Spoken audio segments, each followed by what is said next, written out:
babes. Good morning, good afternoon, good evening. Honestly, wherever you are, I hope you are having the most amazing, chaotic, beautiful day. Truly. Like, we don't know exactly when you're hearing this. Right. But when you do, we fucking love you. And please do not forget to share, you beautiful snarker. Welcome back to the Snark side, everyone. The wine is officially on deck. Yes, it is. Cheers, babe. Cheers. We just take a massive sip of this. Yeah, take a sip, take a deep breath. Yeah. Because the internet is currently operating at, like, a level of unhinged toxicity that we haven't seen in months. It's so bad. And we really need to center ourselves before we dive into the mess. I honestly needed that wine because, babes, my heart is literally palpitating right now. I know. Can we talk about Megan Thee Stallion for a minute? Yeah. Because the internet is having a full-blown catastrophic meltdown, and I am right there with them in the trenches. Oh, absolutely. TikTok is in absolute shambles. I am unwell. I am spiraling. And honestly, like, looking at the mechanics of how this scandal broke, it is entirely justified. 100%. Like, if you haven't been on your phone in the last 24 hours, let us bless you with the mess. Megan and Klay Thompson broke up. Yep. And the catalyst for this monumental split, he cheated. He cheated on Megan Thee Stallion. Right. I'm getting highly, highly emotional about this because, like, we have to look at the timeline of their relationship. We really do. This man got a whole entire song out of her. Literally a whole song. She was fully embracing her soft girl era, which we love to see, obviously. They bought a damn house together. Yeah, real estate is involved. And she cooked for his entire family for Thanksgiving.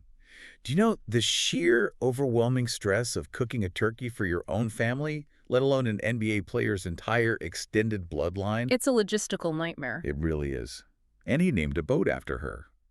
You do all of that, you build a life with someone, and he still goes behind your back. Analytically speaking, the sheer audacity of this man belongs in a sociology textbook. Because cheating is one thing, right? Like a terrible, cowardly thing. But the sequence of events that followed is what makes this a textbook case of, like, public manipulation. Klay actually had the nerve, the unadulterated delusion, to go on Instagram Live and accuse Megan of being the one who cheated. It makes me so mad. He tried to completely spin the narrative in real time. It is the classic Darvo technique. You know, deny, attack, reverse victim and offender. Exactly. He weaponized his platform to cast doubt on her character and the timing. He did this while she was making her highly anticipated Broadway debut in Moulin Rouge. I saw the pictures of her visibly crying through the applause during her curtain call. Oh, it's heartbreaking. On Broadway. The biggest, most triumphant night of her theatrical career, and she is up there weeping because her partner is actively sabotaging her reputation to millions of people online. Yeah. My chest physically hurts for her. Like, she's been through so much public trauma, she deserves the absolute world, and this aging basketball player decides to blow up her life on Instagram Live. He really did.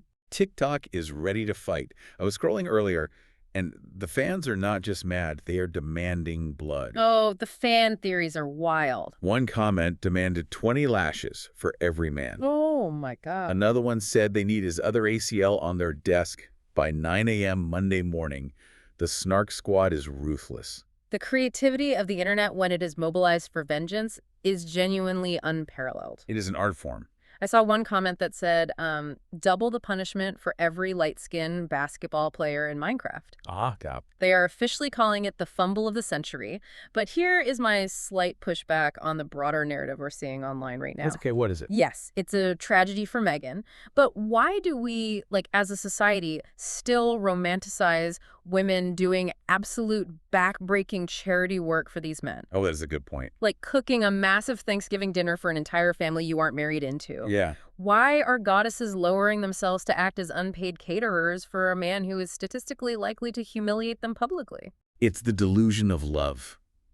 When you're in it, when you're caught in that honeymoon phase, you want to be the ultimate partner. Right, the whole domestic fantasy. Exactly. You want to prove that you can be the soft domestic girlfriend while also being a global superstar. Yeah. It is the pressure to do it all. Totally. But you are so right. It is a massive cautionary tale. And babes, the caution has been thrown completely to the wind because the girls on TikTok have officially lost the plot. Oh no, what now? Have you seen this new trend? There are literally girls making videos declaring today cheat on your man day in solidarity with Megan. I am laughing so hard at the sheer unwarranted delusion of that. Like what? Like your boyfriend Tyler, who works the closing shift at Best Buy and texts you good morning every day, does not deserve to be emotionally devastated just because Klay Thompson doesn't know how to act. Literally. Tyler is innocent. The collateral damage these girls are willing to inflict on innocent men is terrifying. But the loyalty. Yeah. I have to respect it. The blind, rabid, militant loyalty of the internet is a beautiful thing to witness. I love it so much. It's completely unhinged. It really is. But honestly, babes, we need that exact level of loyalty from you guys, the Snark Squad. Yes, we do. We need you mobilizing like the Meghan fans. So instead of destroying your perfectly healthy relationships for a TikTok trend, let's declare today Share the Podcast Day. I love that. Send this to your group chats. Force your coworkers to listen. Thank you. Yes. Do that instead. Because we need the good karma in this studio, especially with the weird, heavy energy floating around right now. Which actually brings me to something we urgently need to discuss. Oh, speaking of unhinged behavior, babes, I need to tell you what happened to me yesterday. Please do. I'm just minding my own business, sitting on my couch in sweatpants, scrolling through the requested folder in our DMs, looking for the tea, looking for the mess from the listeners. As we do. And I received the weirdest, most bizarre message I have ever gotten in my entire digital life. My stomach fully dropped when you texted me a screenshot of this. It was so weird. I got so emotional and scared. My first thought was immediately, like, who did we piss off? Well, it was a message from a completely blank profile. No profile picture, 0 followers, 0 following. Creepy. And it literally just said, in all caps, that I have been cursed. Oh my God. Like full-on, supernatural, hexed by a witch, cursed. Are you joking? Like, do we believe in curses? Yeah.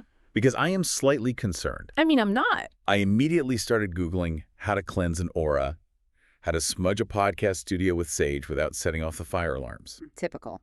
I don't play with that spooky shit. Energy is real, babes. See, you went straight to panic and spiritual defense. Obviously. I went straight to sarcasm and market analysis. I was looking at this message like, excuse me, cursed in this economy. Stop it. Do you know how expensive a bespoke quality hex is these days? You have to source the ingredients. The Eye of Newt is definitely impacted by inflation. Oh my God, you are impossible. I'm highly entertained by it. I honestly kind of want to message them back and ask for the specific parameters of the curse. Do not engage with the demon. Like, is it a mild inconvenience curse where my Wi-Fi always drops during Zoom calls? Or is it a heavy generational curse where my crops will wither? I need to know what I'm dealing with. It is the middle of summer. The sun is shining. Why is someone sending us heavy, spooky season energy in July? I have no idea. It is too hot to be cursed right now. I am sweating just thinking about bad juju attaching itself to us. Listen. To combat the dark energy and whatever hex is currently hovering over my Wi-Fi router, we are focusing strictly on our physical health today. We are. I know you guys can hear us moving around over here with our spoons. Sorry about the clinking. Yes, babes. We are eating chia pudding while we record. We are healthy. Yes. Or at least we are heavily pretending to be wellness girlies today. It took me 20 solid minutes to mix this damn thing. The texture is deeply upsetting. It really is. It is giving frog spawn. It is giving tapioca that completely gave up on its dreams and settled for mediocrity. That is extremely accurate. But we are pushing through because we are delusional enough to believe we can maintain a balanced Gwyneth Paltrow lifestyle while actively drinking a bottle of Pinot Noir at noon. The antioxidants in the wine absolutely cancel out the weird texture of the omega-3s. That is just nutritional science. Fact. But babes, we are fed, we are slightly tipsy, we are spiraling. Always. Let's get into the episode. Because if you thought Klay Thompson rewriting history on Instagram Live was messy, wait until we analytically dissect the catastrophic yacht drama from this week. Oh my God. Yes. We are talking about Season 4, Episode 13 of Below Deck Down Under, The Way the Cookie Crumbles. Also known to us as the Battle of the Egos. Yes. And babes, my blood pressure has not recovered from the sheer insubordination. We need to start from the absolute beginning. Let's do it. The morning after the cruise break. Let's set the stage and the stakes here. The crew just had 2 full days off charter. Right. Now, in the yachting industry, a 2-day break is the equivalent of a gap year. It is a massive amount of free time to decompress. It's so much time. They come back to the boat, and Captain Jason is the first one awake. He walks into the main salon, which is essentially the $1 million living room of the super yacht, the space that sets the tone for the entire vessel. And it is a certified biohazard. I was getting massive secondhand anxiety just watching Jason pan his flashlight over that mess. My soul left my body. It was gross. Empty liquor bottles absolutely everywhere, half-eaten food, trash strewn across luxury upholstery. It was a complete and utter disrespect for the vessel. You do not disrespect Captain Jason's boat. And let's look at the operational failure here. He had explicitly set a 7 a.m. start time for the entire crew. He did. That is not a suggestion. That is a maritime directive. Yeah. And not a single soul was awake. None of them. So Jason, who we rarely see get authentically, uncomfortably furious, goes into full angry dad mode. It was intense. He isn't yelling, which is actually scarier. He is stomping down the crew hallway, physically knocking on every single microscopic cabin door, waking them up and dragging them to the crew mess for a reckoning. It was terrifying, but I have to admit it was also deeply attractive. Oh, absolutely. I'm sorry, I'm vulnerable right now. The wine is hitting. But when he was standing there, giving them that stern, quiet talking to, they were all shaking in their literal boots. Yes, they should be. Nobody dared to say a word, except for Mike. Of course. Because Mike lacks the self-awareness of a literal rock. Literally a rock. Let's analytically tear apart Mike's response to this situation. His first words out of his mouth that morning, when confronted by a furious captain while standing in a pile of garbage that his department helped create, are, "Since when do I start at 7 o'clock? I gasped. I audibly gasped at my television. It's wild. The sheer entitlement. Like, I'm looking at this from an HR perspective. At what point does Captain Jason actually fire someone for this level of insubordination? He should have right there. Because if I am the boss and my subordinate looks at me while standing in a biohazard they created and actually questions my scheduling authority, you're getting a plane ticket home on the spot. 100%. Ooh. It is a fundamental misunderstanding of his employment contract. It is gross insubordination. But here is this structural problem with Jason's leadership this season. Okay, what? He is holding back. How many times over the past few episodes have we heard him repeat the exact same phrase, "I will make changes"? Oh, he says it all the time. He says it constantly. He says it in the preference sheet meetings. He says it in the wheelhouse. He says it in the crew mess. Yep. He is constantly threatening the guillotine, but he hasn't actually dropped the blade yet. He is creating a boy who cried wolf scenario. That is so true. And the crew subconsciously knows it. They are calling his bluff. That is such a brilliant point. They know he isn't going to pull the trigger, so they are actively pushing his limits. Exactly. And speaking of people pushing limits and having absolutely zero boundaries, babes, we need to talk about Jenna. We really do. We need to dissect the love triangle of delusion between Jenna, Eddie, and Ben. Because I am emotionally exhausted by this girl. She is a lot. The logistics of her romantic life require a literal flowchart. I actually have my notebook out for this timeline because the geographical logistics of her cabin hopping are staggering. Walk me through it. Let's review the tape. At 5 a.m., Jenna sneaks into the primary guest cabin. Now let's pause. Okay, pausing. The primary cabin is the master suite, reserved strictly for the main guest paying for the charter. Ben is sleeping in there because his ego has inflated to the point where he thinks he's a guest now. Which is a whole other issue. Right. So Jenna sneaks in, and they share a deeply passionate kiss. And wait, before she even leaves the primary, she literally reassures Ben, between kisses, that the Eddie thing does not overwhelm her at all. Oh, I know. She is feeding him lines. She is actively managing Ben's ego to keep him on the hook. Precisely. She gives Ben the absolute green light. Then she exits the primary cabin. She realizes she needs a lookout, so she has to ask Eddie, who is awake at 5 a.m. for some godforsaken reason, to check if the hallway is clear of Captain Jason. Poor Eddie. And once the coast is clear, she doesn't go to her own bed. She beelines straight into Eddie's cabin and snuggles with him for 2 solid hours. A full 180. In the span of minutes. It's insane. I was screaming at the screen. You just had your tongue down the executive chef's throat in the master suite, and now you are pressing your body against the junior deckhand in a twin bunk for 2 hours. The emotional whiplash is illegal. It is psychological warfare. I call it a reality TV version of Goldilocks. Yes. She is systematically testing out which storyline fits her best for the season. You know, this boatman's is too hot, this boatman's is too cold. Totally. But the true shade of it all comes a few hours later that morning in the crew mess. Oh my God, the coffee incident? Yep. Eddie, bless his completely oblivious golden retriever heart brings her a coffee. Ew. And he includes a little handwritten note on a napkin that says, "Appreciate you, X." So cute. It is giving innocent little school crush. Oh, yeah. It is giving, "I like you, do you like me, check yes or no." And structurally, that note was the absolute kiss of death. It really was. Because she takes that coffee, reads the note, and immediately breaks up with him. Brutal. She pulls him aside and tells him she doesn't see any future for them outside the confines of the boat. She uses the classic excuse that their lifestyles are too different and relies heavily on the logistical hurdle that they live on different continents. She told him she wants to be married in 2 years, after one day. I mean, come on. She was projecting her entire heavily structured life plan onto this 23-year-old kid and then actively punishing him for not fitting the mold. Right. Eddie was completely blindsided. He even said in his confessional, "You just cuddled with me this morning. We had our bodies against each other, and then a full 180. You could see his brain completely short-circuiting. Let's bring the ultimate analytical shade into this, though, because Eddie handles the rejection by going straight to Mike to vent. Oh, bad move. Which, first of all, is a massive tactical error. Yeah. Never tell Mike your secrets. The man is a walking megaphone. But Eddie tells Mike the real reason Jenna ended it.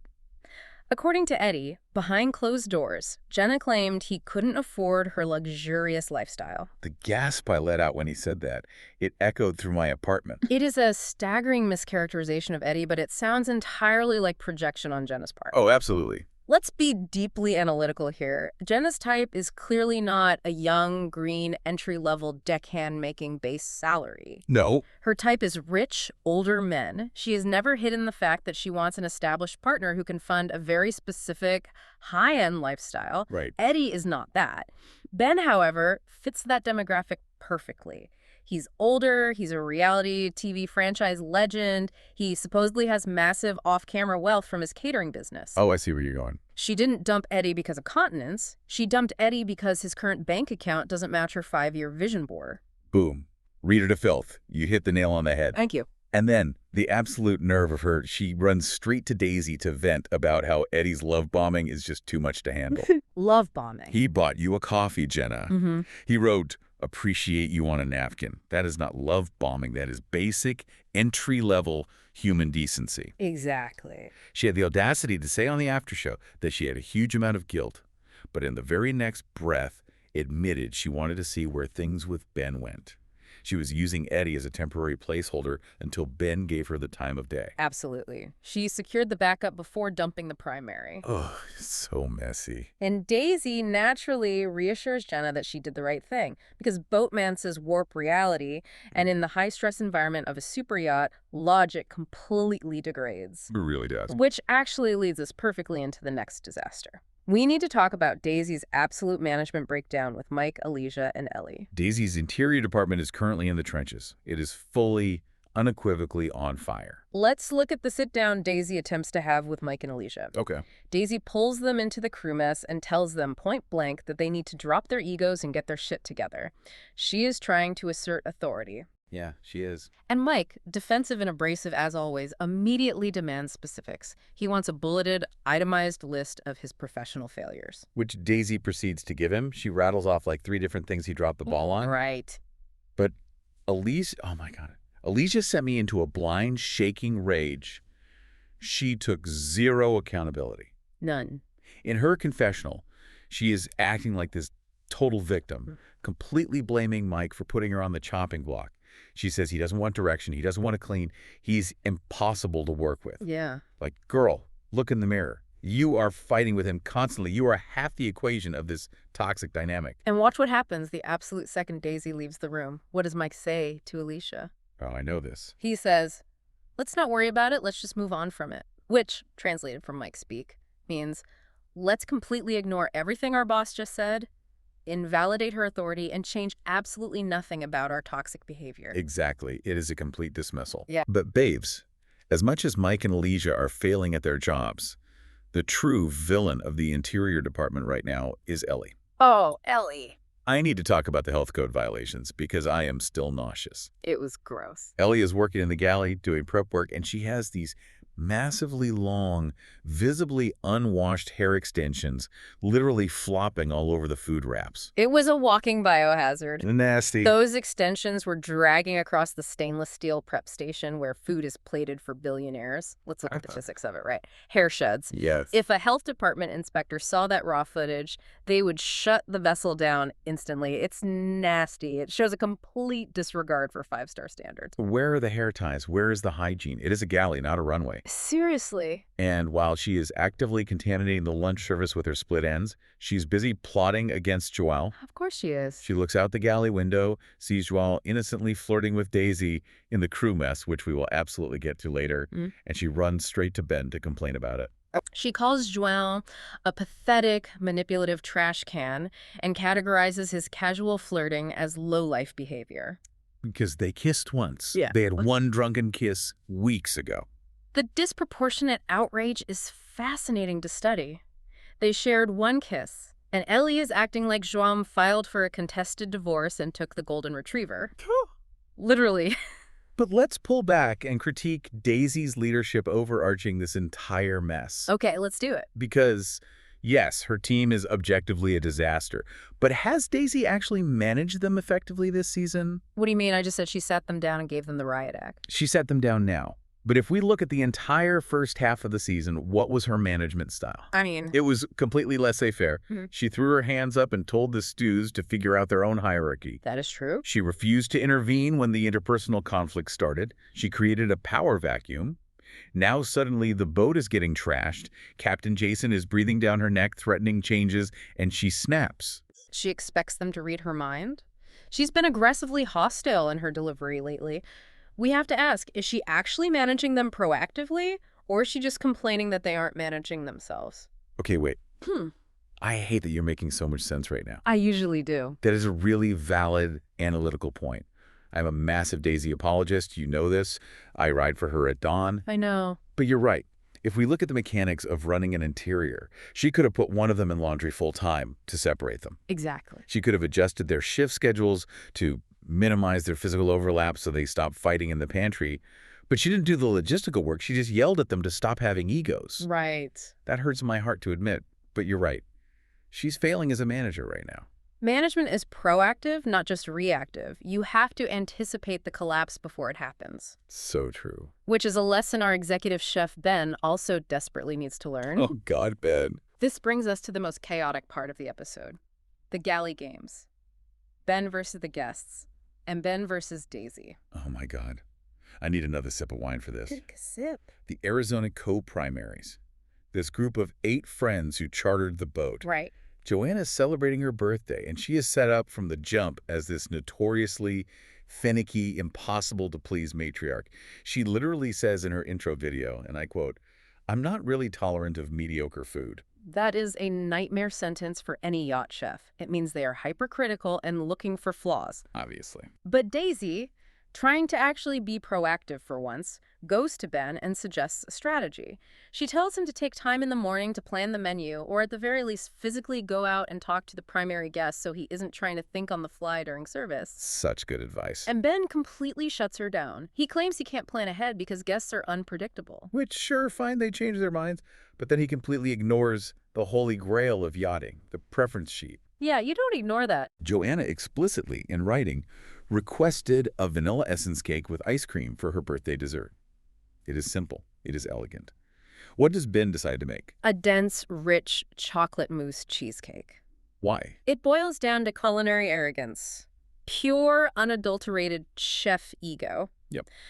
Let's look at the psychology here. In the high-end culinary world, pastry is an exact science, but vanilla is often looked down upon by arrogant chefs as basic or pedestrian. Which is so dumb. Vanilla is a flavor. Ben thinks he knows better than the guest's own taste buds. He views her simple request as an insult to his artistry. Ugh. Daisy sees him prepping chocolate, tries to warn him, explicitly asks if he should check with Joanna first, and Ben stubbornly insists that his chocolate creation is so transcendent she will love it regardless. He is so full of himself. And Ellie, of course, being his loyal minion, takes Ben's side entirely just to spite Daisy. Ben is acting like an aging man-child. He throws a fit, and then a few hours later, he realizes he is entirely in the wrong, comes to his senses, and has to scramble to bake the vanilla cake anyway. Yeah, he played himself. He doubled his own workload out of sheer stubbornness. And that completely unnecessary scramble bleeds directly into the leopard-themed casino dinner party that night. Oh, but 10 minutes before dinner service is supposed to start, the guests casually ask Daisy for anchovy lemon pasta as a starter. If Ben had just spoken to them that morning like Daisy suggested, he would have known this craving was coming. Daisy got to sit there in the galley with the ultimate glowing, I told you so energy. She really did. I loved it for her. I wanted to frame her smug face. But the dinner itself was a structural disaster. Let's review the cascading menu failures. First, the pasta. He double boils the fresh pasta because he forgot to set a timer and overcooked the first batch. The timer. For a chef of his supposed caliber, forgetting a pasta timer is amateur hour. Then he serves wahoo fish for the main course, and the guests immediately complain that it is overcooked and incredibly tough. They hated it. The portion sizes are criticized for being far too small, and the pacing of the service is incredibly slow because his kitchen is completely disorganized. I was watching him prep, and I swear it reminded me of collapsing supply chain. Exactly. If one truck is late, the whole warehouse backs up. Oh. Here, his late truck was his ego. He refused to prep early, which meant the pasta water wasn't ready, which meant the fish sat on the pass and overcooked, which meant the stews couldn't run the plates. Yep. He systematically dismantled his own kitchen. No. And the piece de resistance, the cake. Babes, I need to talk about the cake. Please do. He tried to mold the requested vanilla cake into the shape of a leopard to match the casino theme. But it did not look like a leopard. No, it did not. It looked like a sphinx, like a mythical Egyptian monument guarding a tomb. It was an absolute architectural nightmare. Cake and icing do not have the structural integrity of fondant, and he clearly lacked the sculpting skills to pull it off. It was lumpy. And we have to take a brief moment of silence for Batul. She is the junior stew who has had maybe 2 cumulative minutes of screen time this entire season, but she walks into the galley, looks at this tragic, lumpy sphinx cake, and delivers the most iconic, deadpan line of the entire episode. Wow. So good. Hang it in the Louvre. Put it in the MoMA. It was amazing. It was so incredibly shady, so monotone, and so perfect. She destroyed his ego with 3 words. The guests ultimately got a sexy, shirtless dance from Mike and Eddie in the main salon, which salvaged the mood of the evening, but the culinary standard was objectively terrible. So bad. Ben has fallen so far from grace. If we analytically dissect his career trajectory, Ben used to be a massive franchise legend. 13 years ago, his chaotic, volatile bad boy energy was charming. We loved him. It was great TV. Now, he is disorganized, ill-tempered, his food presentation looks severely outdated, and he is sleeping in primary guest cabins like he operates above the rules of the vessel. It is giving washed up. Yeah. It is giving, I peaked in 2013 and I refused to adapt. And he is taking all of his internal frustration out on Daisy, which triggers me so badly. We will get to their specific toxic galley altercation in our segments, but his profound lack of respect for authority peaks the next morning. Let's move to the aftermath. Let's do it. The HOD dinner from hell in the tip meeting. The charter ends. The guests leave. Captain Jason calls a mandatory tip meeting in the crew mess to distribute the cash. And where is our executive chef, Ben? Fast asleep in the primary suite. Jason is livid, and rightfully so. A tip meeting is the one time the crew comes together to celebrate their shared labor. Yeah. Jason explicitly looks at the crew and says, I don't give a fuck that Ben isn't there, and boldly starts the meeting without him. Good for him. When Ben finally saunters in, looking disheveled, Jason publicly scolds him in front of everyone. He tells him his comment cards were bad, that the food was directly criticized by the primary, and that he needs to communicate significantly better with the guests. He read them. He essentially validated everything Daisy had been telling Ben for 2 days. And the craziest, most infuriating part of this whole tip meeting, the guests still tipped $28,000. That's unbelievable. I did the math on my phone. That is $2,100 per crew member. They actively complained about the tough fish, the double-boiled pasta, And they were served a literal Sphinx cake for a birthday, but they still dropped a massive bag of cash. Rich people from Arizona, God bless their disposable income and low culinary standards. Truly. Jason even gives Ben the ceremonial disco ball helmet at the end of the meeting, which felt way more like a sarcastic pity prize than a genuine reward for service. Oh, 100%. But João, who is highly observant and sensing the immense tension between the department heads, pitches the head of department an HOD dinner off the boat. Just him, Daisy, and Ben to debrief, clear the air, and reset for the next charter. Okay, we need to talk about the outfits for this dinner. Ben and João both matched Daisy's color palette. It really did. Daisy wore this stunning rust-colored dress, and both men showed up in coordinating warm tones. It was giving Zendaya in the Challengers movie. It was a full throuple aesthetic, and I lived for the visual. It was heavily produced and coordinated by the cast. Let's be real about how reality TV works. Oh, for sure. But the dynamic at the table is what matters. At the dinner, Ben actually seems to humble himself. He apologizes to Daisy, he hugs her, says he loves her like a sister. It was almost sweet. He genuinely seems open to the constructive feedback about his menu planning. Until he walks outside. Right. He literally leaves the table for 2 seconds to go to the bathroom or smoke, walks back outside, and sees João and Daisy talking quietly about him. Yeah. And what are they discussing? They're just recapping how mad Jason was at the tip meeting, which is an objective fact. It literally just happened. But Ben's fragile ego shatters. He immediately plays the ultimate victim. He tells the cameras he feels ganged up on, storms off into the night, and literally sticks João and Daisy with the dinner bill. It is a textbook narcissistic deflection tactic. Seriously. He cannot handle the reality of his own professional failures being discussed, even in a private, supportive setting, so he creates a dramatic, explosive exit to reframe himself as the injured party. Just like Clay. It is exactly what Klay Thompson did on Instagram Live. Deny, attack, reverse victim, and offender. I was screaming at my laptop. You served a lumpy Sphinx cake, you slipped through a $28,000 tip meeting in a bed you weren't supposed to be in, and you think you get to play the victim. He's delusional. The delusion is astronomical. Meanwhile, back on the boat, while the HODs are fighting, the B-plot is unfolding among the junior crew. Oh God, the junior crew. Batul is sick in her cabin, wisely avoiding everyone. And Mike has taken a tiny throwaway joke Ben made earlier and beaten it entirely into the ground. Oh my God, the HOD joke, I want to crawl out of my skin. It was so bad. So earlier in the day, Ben had jokingly said to Mike that since Mike is technically the head of his own one-man deck exterior department, he should be allowed to go to the exclusive HOD dinner. And Mike, who genuinely doesn't seem to possess the cognitive ability to understand sarcasm, takes this joke and runs a marathon with it. A marathon. He spends the entire crew dinner that night repeatedly, loudly calling himself a head of department. It was exhausting. He is lording it over the other junior crew members, driving Jenna so completely crazy with his repetitive arrogance that she literally gets up, abandons her food, and leaves the table to escape him. And Eddie. Eddie is sitting there trying to flirt with Jenna, trying to win her back after she dumped him for continence by actively laughing at Mike's terrible jokes. Oh, Eddie. Which is just making Jenna hate both of them more. He was a masterclass in how to systematically give a woman the ick. Truly a synchronized failure of charm. Babes, my blood pressure is through the roof. I need structure. I need parameters. We need to break this down officially so I can process my emotions. Let's get into the segments. Let's do it. Segment 1, Captain's Orders. The theme here is looking at the management styles on this boat, whose leadership would you actually follow, and who is getting completely, utterly ignored? Okay, I am going first because I feel so passionately about this. Go for it. I would follow Captain Jason into battle. Point blank, period. Agreed. When he goes into full angry dad mode. When he is knocking on those tiny cabin doors at 7 a.m. with that terrifyingly calm, low, furious voice. I would have the entire boat scrubbed with a toothbrush in 10 minutes flat. Me too. He commands massive respect without ever having to scream or lose his temper. He has that quiet power.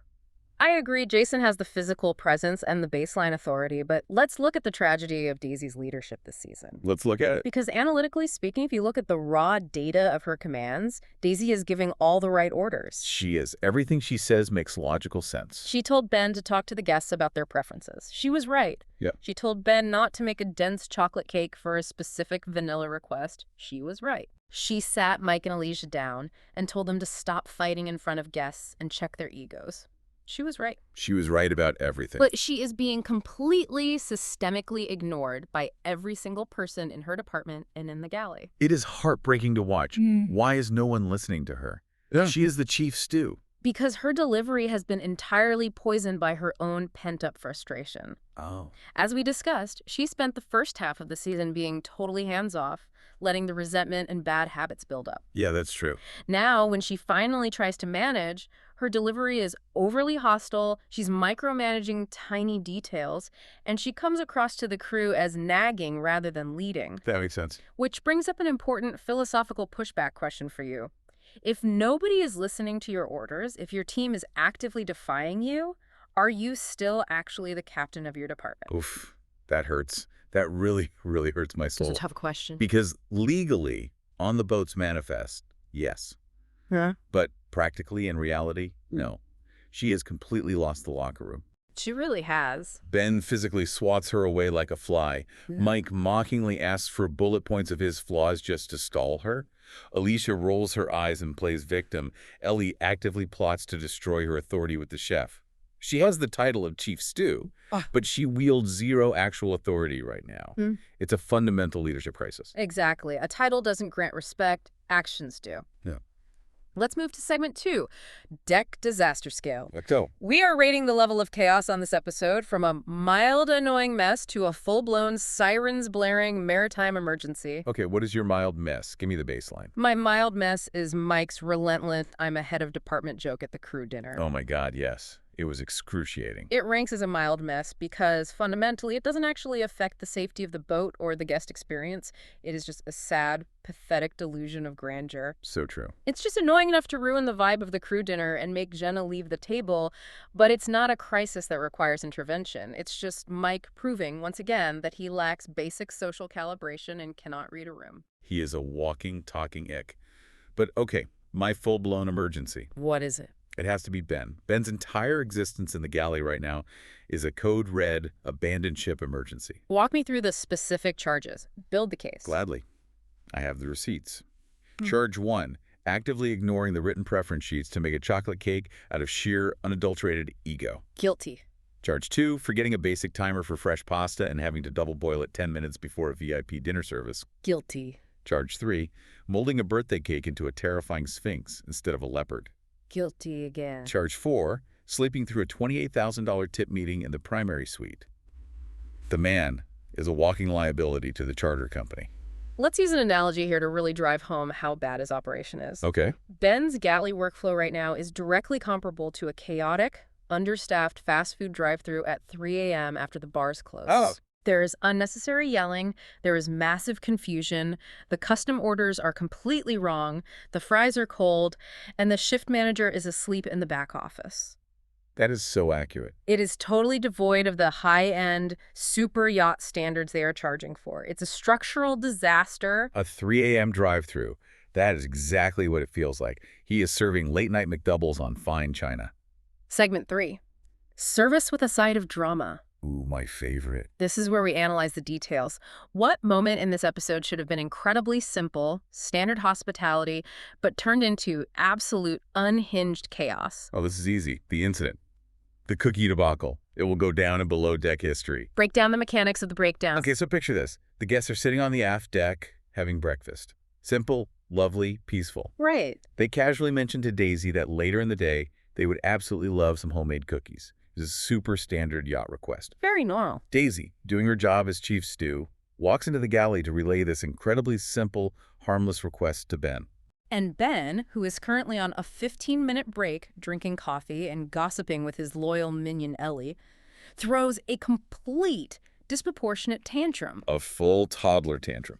He accuses Daisy of making the request up entirely. It's so crazy. He actually thinks she fabricated the idea of cookies just to lift him up and artificially make him look good to the guests. Which, by the way, let's analyze that logic. Yeah. Even if she did make it up, what is fundamentally wrong with making the guests happy with cookies? Exactly. So he angrily starts making the cookie dough.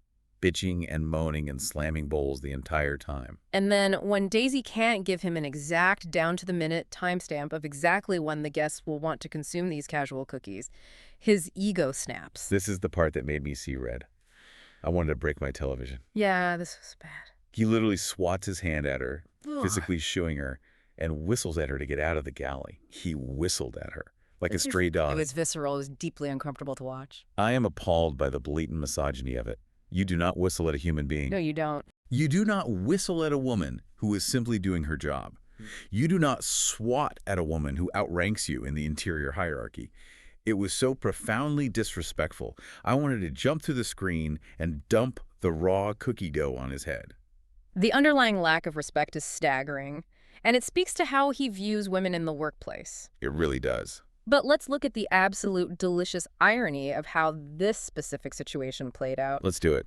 Because Ben throws this massive fit, kicks her out of the galley, and acts like baking a batch of chocolate chip cookies is the most unreasonable Herculean request in maritime history. He eventually bakes them, he serves the cookies, and the guests nearly lose their absolute minds with excitement. They clapped.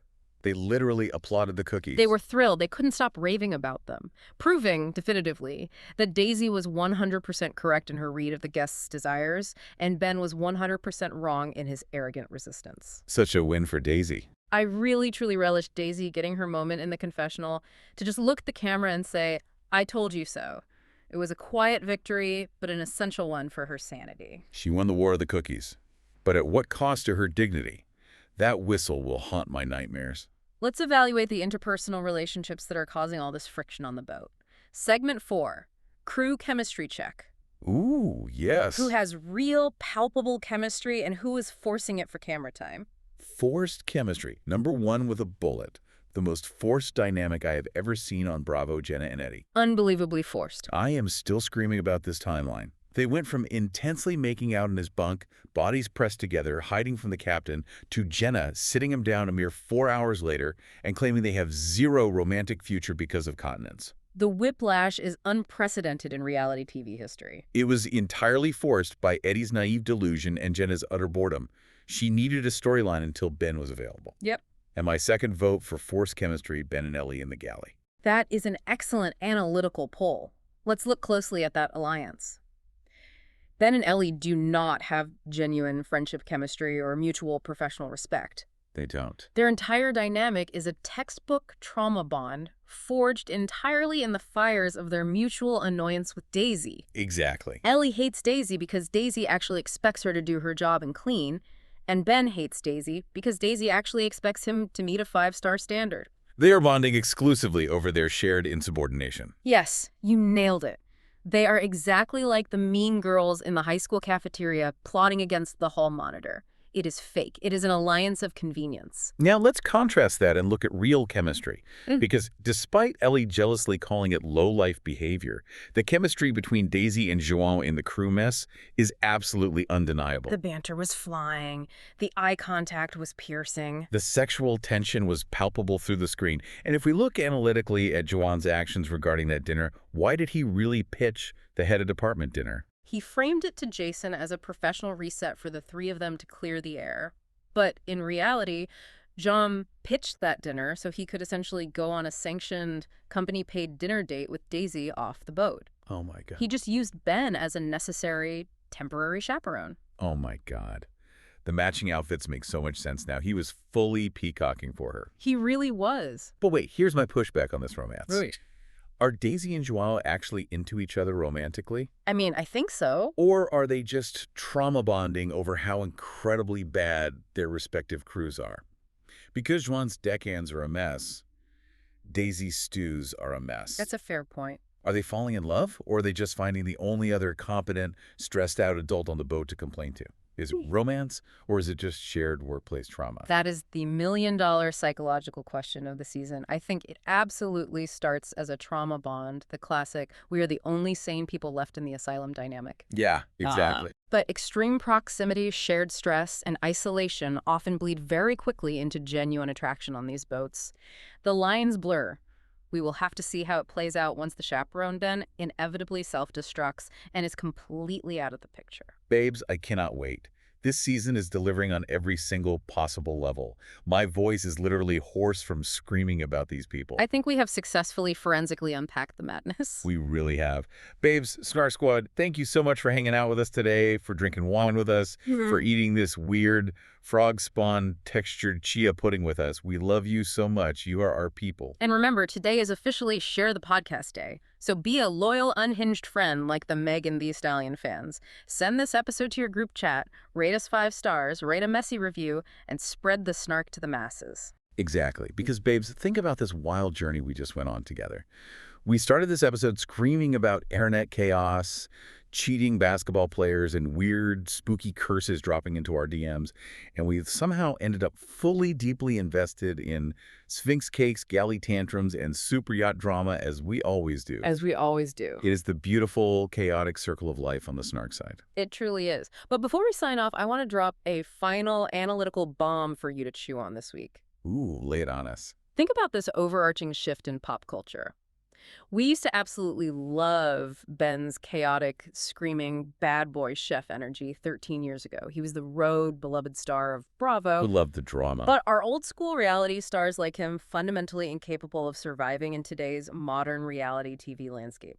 We are now in an era where the audience actively demands actual competence, emotional intelligence, and accountability over sheer toxic charm. That's so true. We don't want to watch men scream at women anymore. Is the golden age of the reality TV bad boy officially dead? Let that marinate.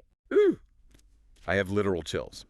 Let that marinate, babes. Stay nosy. Stay messy, and we will see you on the Snark side.